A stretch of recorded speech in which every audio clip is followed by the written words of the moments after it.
guys, welcome back to my channel, The Traveling Bag. So, good morning from Siliguri. তো finally ready হয়ে গেছে and এখনও madam ready হয়নি। জিনিসপত্র পুরো লন্ড করা আছে। বেরানোর কথা ছিল 9টা, অ্যাজ ইউজুয়াল আজও লেট, জানি না কখন বেরাবো।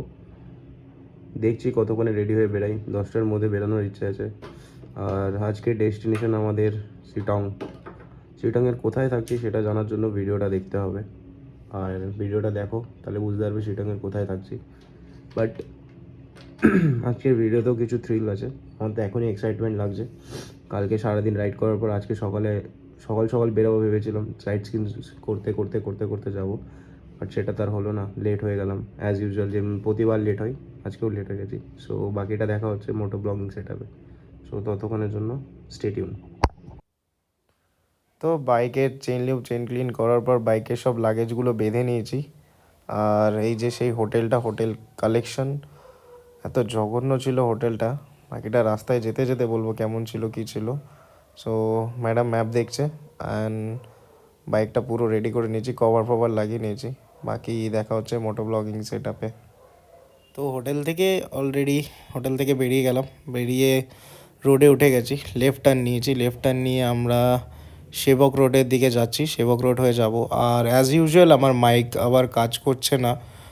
মাইকে সারা রাত চার্জ দিয়েছিলাম, চার্জ দেওয়ার পর ভেবেছিলাম হয়তো মাইকটা কাজ করবে, তো সকালে ফোনের সাথে কানেক্টেড করেছিলাম, যেহেতু আমি পুরো ভিডিওটাই ফোনে বানাচ্ছি, কানেক্ট করেছিলাম। কিন্তু মাইকে এত বিচ্ছিরি সাউন্ড আসছে, যেটা রেকর্ড করার পর আমার মানে ভিডিওটা শুনতেও ভালো লাগছে না। তো তাই জন্য আমাকে আবার ভয়েস ওভার দিতে হচ্ছে আলাদা করে।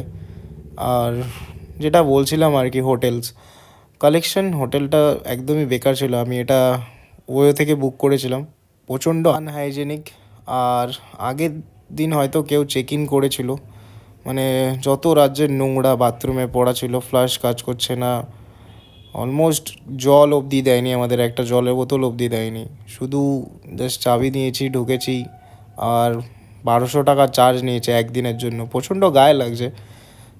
ব্যাপারটা হচ্ছে টাকাটা না, ব্যাপারটা হচ্ছে যে কমসে কম এক রাত থাকবো, একটুখানি রেস্ট নেবো, সেটার জন্য তো একটুখানি হাইজেনিক থাকা তো দরকার। চাদরে দাগ লাগা, লেপ ফেপ পুরো নোংরা, অবস্থা একদমই খারাপ ছিল। তো জ্যামে দাঁড়িয়ে আছি, এই সিগনালে দাঁড়িয়ে আছি, সিগনালটা ক্রস করে আমরা সেবকের উদ্দেশ্যে যাব। সেবক ফরেস্ট হয়ে আমরা তারপরে ওপরের দিকে উঠবো তিস্তা নদীর পাশ থেকে। তো চলো, সিগনালটা খুললে বেরানো যাক।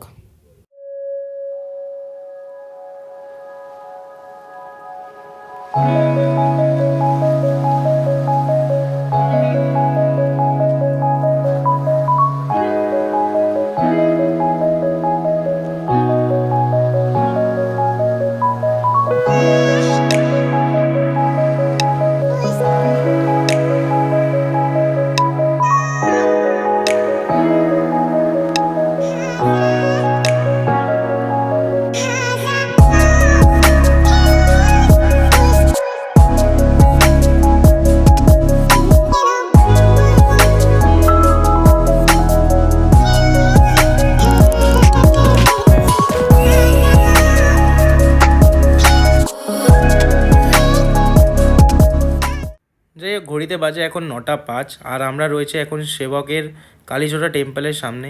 এখান থেকে আমরা আমাদের জার্নিটা শুরু করব। যেহেতু এই রাস্তাটা দিয়ে আমি এর আগে আসিনি, তো এটা আমার ফার্স্ট টাইম। আর এর আগে আমি রোহিণী হয়ে দার্জিলিং গেছিলাম, দার্জিলিং থেকে লেপচা জায়গা গেছিলাম। এই রোডটা দিয়ে আমি প্রথমবার যাচ্ছি। তো চলো আমাদের গন্তব্যস্থলের দিকে এগিয়ে যাই। মা আমাদেরকেও ভালো রেখো, সবাইকে ভালো রেখো, কারণ গত কয়েক মাস আগে যা ঘটনা ঘটেছিল সেটা খুবই ভয়াবহ ছিল। আর সেই সময় আমাদের প্ল্যান ছিল দার্জিলিংয়ে আসার, আর কোনো কারণের জন্য ওটা আমাদের ক্যান্সেল হয়ে যায়। তো আমরা আসতে পারিনি সেই সময়। তো তারপরে যা দেখেছিলাম, খুবই ভয়াবহ দৃশ্য ছিল। তো হোটেল থেকে বেরিয়ে আমরা অনেকটা পথ অতিক্রম করেছি। তো করার পর আমাদের খুব খিদে পাচ্ছে, কারণ সেই রাতের বেলা আমরা শিলিগুড়ি ঢোকার পর 8টা নাগাদ ডিনার করেছিলাম। ডিনার করার পর আমরা রেস্ট নিতে চলে গেছিলাম, যেহেতু প্রচণ্ড টায়ার্ড হয়ে গেছি। আর কলকাতা থেকে শিলিগুড়ি এটা আমাদের ফার্স্ট টাইম রাইড ছিল, তো অনেকটাই শরীরটা টায়ার্ড হয়ে গেছিলো। তো এবার পাহাড়ের দিকে উঠছি যাতে ঠিকঠাক উঠতে পারি। তো তার জন্য একটু ফুড দরকার, ব্রেকফাস্ট হয়নি এখনও, অলরেডি 9টা পার হয়ে গেছে। তো ব্রেকফাস্ট করতে দাঁড়াতে হবে, 2-3টে দোকান অলরেডি ক্রস করে ফেলেছি। তো সামনে কোথাও দোকান দেখে দাঁড়াবো, যেখানে আমরা ব্রেকফাস্ট করব, করে আমরা আবার আমাদের গন্তব্যস্থলের দিকে এগিয়ে যাব। তো চলো যাওয়া। সো আমরা একটা দোকান দেখে ম্যাগি খেতে দাঁড়িয়েছি, ম্যাগি অ্যান্ড ব্ল্যাক টি। আমি ব্ল্যাক টি নিয়েছি, আরও একটা মিল্ক টি নিয়েছি। রাজুর সাথে এসে আমি এখানে একটু নেপালিতে কথা বলবো, লিটিল নেপালি, কারণ আমি একটু নেপালি জানি। সো রাজু হ্যাপি হলো যে জেনে যে আমি একটু লিটিল নেপালি জানি, আমার সাথে একটা নেপালিতেই কথা বলছে। যাই হোক, তো ম্যাগি এনজয় করি, তারপরে আমি আমাদের ডেস্টিনেশনের দিকে যাব। তার আগে ম্যাগিটা খাই, পাহাড়ে গরম গরম ম্যাগি, অনেক দিনের অপেক্ষা, প্রায় আমাদের এটা 5 ইয়ার্সের স্বপ্ন, আজকে সত্যি হচ্ছে। তো আরও কিছু হবে, সব ভিডিওতে থাকবে, স্টে টিউন। তো অলরেডি লেট, এক জায়গায় দাঁড়িয়েছি, অলরেডি লেট হয়ে গেছে, ভিডিও বানানোর চক্করে already late. So right now এখন আমরা যাবো এই ক্যাফেতে এসেছিলাম, ক্যাফের পেছনটা ভিউটা পুরোটা এরকম ছিল, অসাধারণ। সো এখন চলো বাইকে উঠি, তারপরে হচ্ছে একটু হাঁপাচ্ছি জানি না কেন, তারপরে ম্যাপ লাগাই অ্যান্ড বেরাই। It's too late today also.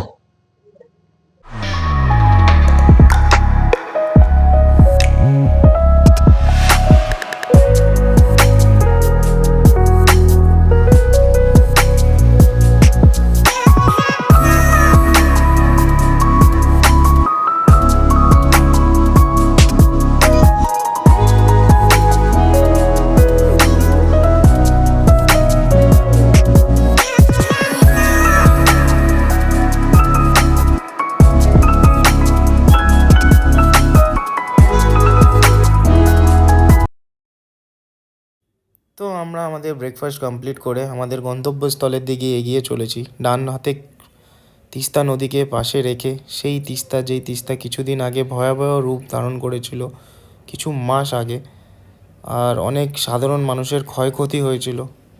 তো সামনের রাস্তা এখনও তৈরি হচ্ছে, আর এই সাইডটা হচ্ছে ল্যান্ডস্লাইড জোন, যেখানে ল্যান্ডস্লাইড হয়েছিল, রাস্তা পুরো ভেঙে পড়ে গেছিলো। তো রাস্তাটা এখন ঠিক করা হচ্ছে, বানানো হচ্ছে, অনেকটা হাইওয়ে এখনও তৈরি করা হয়ে গেছে। তো ধীরে ধীরে আমরা পাহাড়ের উপরে উঠে চলেছি, আর একটু স্টিফ আছে, তো ফার্স্ট অ্যান্ড সেকেন্ড গিয়ারে রেখে আমাকে গাড়িটা তুলতে হচ্ছে, একটু কষ্ট হচ্ছে, কারণ যেহেতু এটা আমাদের প্রথমবার পাহাড়ে, আর আমরা যাচ্ছি শিটংয়ের উদ্দেশ্যে, শিটংয়ের এক অফবিট জায়গা যোগীহাট।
বাজে ঘড়িতে 12:49, প্রায় 1টা বাজতে চলে, আর আমরা আমাদের গন্তব্যস্থলের দিকে এগিয়ে যাচ্ছি। আর এখান থেকে আমরা মংপু হয়ে যাব, যেখানে রবীন্দ্রনাথ এর বাড়ি ছিল। আর এখন 2015-তে ওটা রবীন্দ্র ভবন, একটা ট্যুরিস্ট ভিজিটিং পয়েন্ট তৈরি করা হয়েছে, যেখানে সবাই ভিজিট করতে আসে যখনই মংপুতে আসে। তো আমরা ওইটা ভিজিট করে তারপর ওখান থেকে আমরা আমাদের ডেস্টিনেশনের উদ্দেশ্যে এগিয়ে যাব, কারণ আমরা যেখানে যাচ্ছি ওটা অ্যাকচুয়ালি মংপু হয়ে যেতে হয়, আর ওটা হচ্ছে সিটং 2। আমরা অ্যাকচুয়ালি সিটং 2-তে যাচ্ছি। যোগীহাটটা একটা পুরোটাই নতুন জায়গা, তো এখান থেকে কোথায় যেতে হবে বুঝতে পারছি না, একটু দাদাকে জিজ্ঞেস করে। जोगी घाटा इधर इधर नीचे, इधर से नीचे, इधर से ऊपर, ऊपर इधर से नीचे जाना पड़ेगा ना।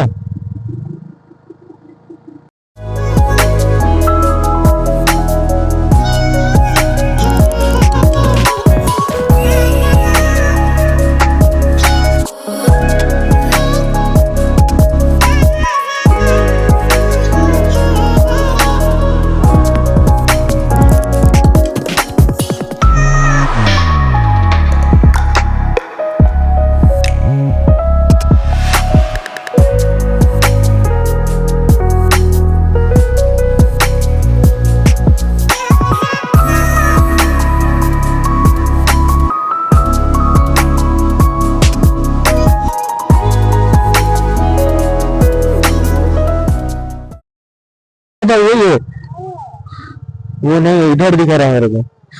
जोगी घाटा इस तरफ है क्या? हाँ, इधर है ना।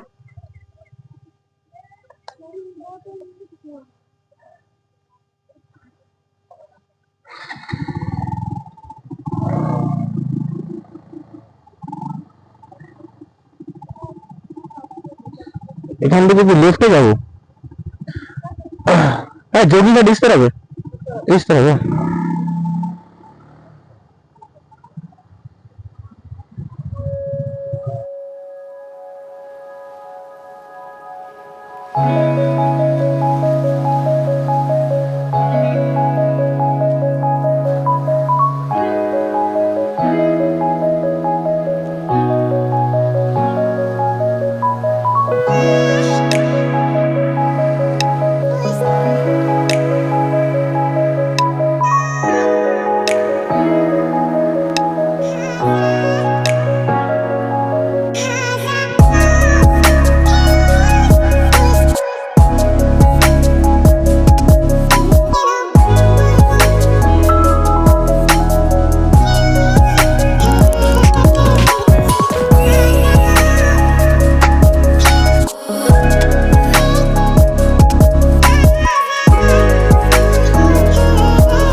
সো ফাইনালি আমরা যোগীঘাট পৌঁছে গেছি। সবাই এটা সাইড ভিজিটিংয়ে আছে, আর আমরা থাকবোই এখানে। ইজ দ্য ব্রিজ, সেই ব্রিজটা, যে ব্রিজটার অপেক্ষা ছিল। তো ফাইনালি যোগীঘাট ব্রিজে আমরা ব্রিজ ক্রস করছি দুজন মিলে। তো ফাইনালি হোমস্টের ভেতর চলে এসেছি। হোমস্টের ওভারঅল ভিউ হচ্ছে এই যে, এখানে একটা বেড দিয়েছে, আর এই যে এখানে আমাদের লাগেজ রেখেছি। এই বেডে আমাদের সব জিনিসপত্র রেখেছি, যেহেতু এটা আমাদের লাগবে না। এইটা হচ্ছে আরেকটা বেড। ম্যাডাম ঘোরাঘুরি করছে এসে। এখানে একটা উইন্ডো আছে, সো এটা খুলিনি, বাট একদম বেডের সামনে উইন্ডোটা খুলেছি। আর উইন্ডোতে বাইরের ভিউটা হচ্ছে ঠিক এরকম, জাস্ট এরকম। সো ওইদিকে রিভারটা আছে, ওই যে রিভারটা। তো এবার যাই একটুখানি নদীটার সামনে থেকে দেখে আসি, একটু নদীতে মুখ ডুবিয়ে।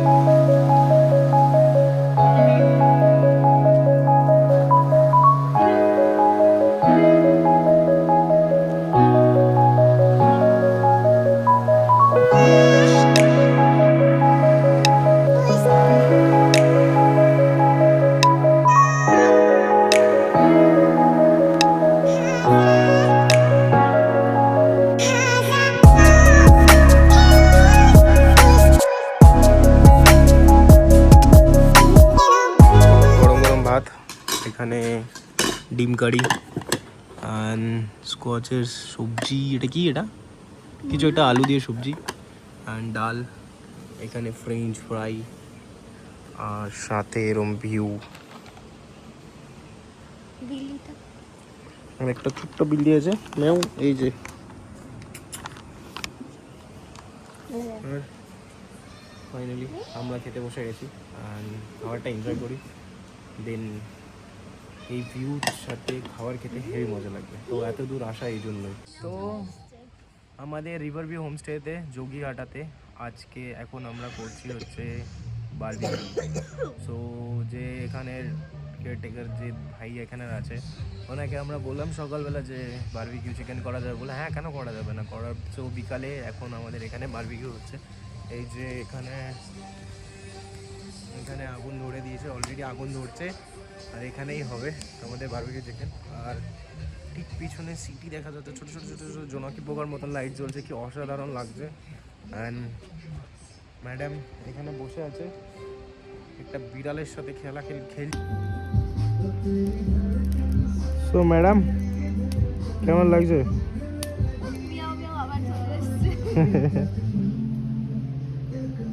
আমাদের নতুন বন্ধু হয়েছে এখানে। মিয়াও মিয়াও এই মিয়াও মিয়াও। এই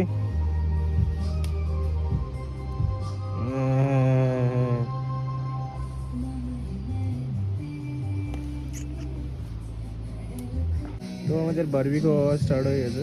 তো ভাই আমাদের বারবিকিউ বানাচ্ছে অ্যান্ড ম্যাডাম শর্টস বানাতে ব্যস্ত। আমি এরকমভাবে ডেকে ঢুকে বসে আছি, খুব ঠান্ডা লাগছে। সো এখানে রেডি প্লেটার, একটু লেবু ছিটিয়ে